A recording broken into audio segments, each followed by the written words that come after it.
কথায় আছে মাছে ভাতে বাঙালি। আচ্ছা, সেই মাছ যদি ইলিশ হয় তাহলে কেমন হয় বলো তো? চলো আজ একটা ইলিশের রেসিপি শেয়ার করি। ইলিশ রান্নার জন্য এখানে আমি 1.5 কিলো ইলিশ নিয়েছি 4 চামচ সাদা কালো সর্ষে, 10টা মতো কাঁচা লঙ্কা, 1 চামচ হলুদ গুঁড়ো নিয়েছি স্বাদ মতো লবণ, হাফ চামচ কালো জিরে নিয়েছি 4 চামচ টক দই, একটা মিডিয়াম সাইজের টমেটো নিয়েছি, সর্ষের তেল নিয়েছি 3 টেবিল চামচ মতো। দেখো এখানে আমার সব উপকরণ কিন্তু নেওয়া হয়ে গেছে।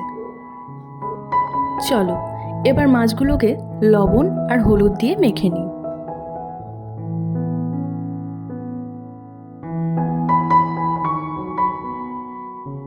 এবার মিক্সিং জারের মধ্যে সর্ষে, কাঁচা লঙ্কা, লবণ আর জল দিয়ে এটাকে পেস্ট করে নেব।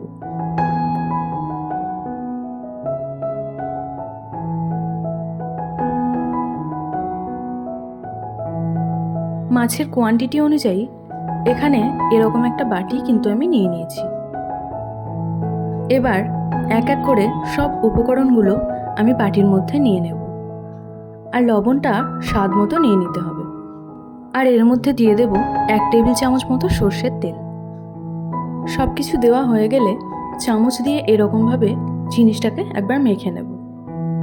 এরপর মাছগুলো এর মধ্যে দিয়ে পুরোটাকে আরেকবার ভালো করে মেখে নিতে হবে। মাছটা কিন্তু আমার ভালো করে মাখা হয়ে গেছে। এবার যে টমেটোটা নিয়েছিলাম ওটাকে কুচিয়ে নিয়ে এইভাবে উপরে ছড়িয়ে দেব। দিয়ে দেব 5টা কাঁচা লঙ্কা, যেটা আমি মাঝখান থেকে চিড়ে নিয়েছি। সবশেষে 1 টেবিল চামচ মতো সর্ষের তেল এর উপর ছড়িয়ে দেব। মাছটা ভাপে বসানোর জন্য কড়া বসিয়ে তার মধ্যে কিছুটা জল নিয়ে নিচ্ছি। মাছের বাটিটা কড়াই বসিয়ে ভালোভাবে চাপা দিয়ে নেব।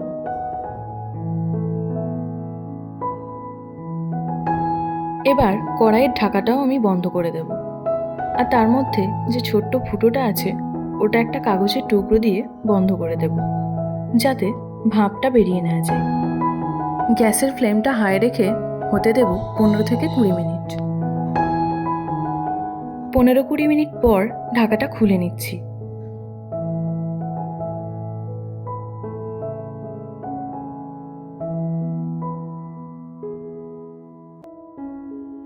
এবার উপর থেকে অল্প একটু সর্ষের তেল ছড়িয়ে বাটিটা একটু ঝাঁকিয়ে নিতে হবে।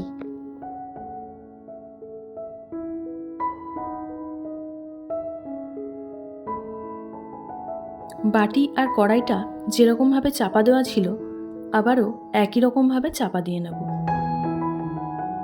এবার গ্যাস ওভেনটা অফ করে নিয়ে 5 মিনিট এভাবেই রেখে দিতে হবে। 5 মিনিট পর ঢাকা খুলে নামিয়ে নিলেই তৈরি হয়ে গেল ইলিশের এই ভাপা রেসিপি। বাড়িতে অবশ্যই ট্রাই করে দেখবে।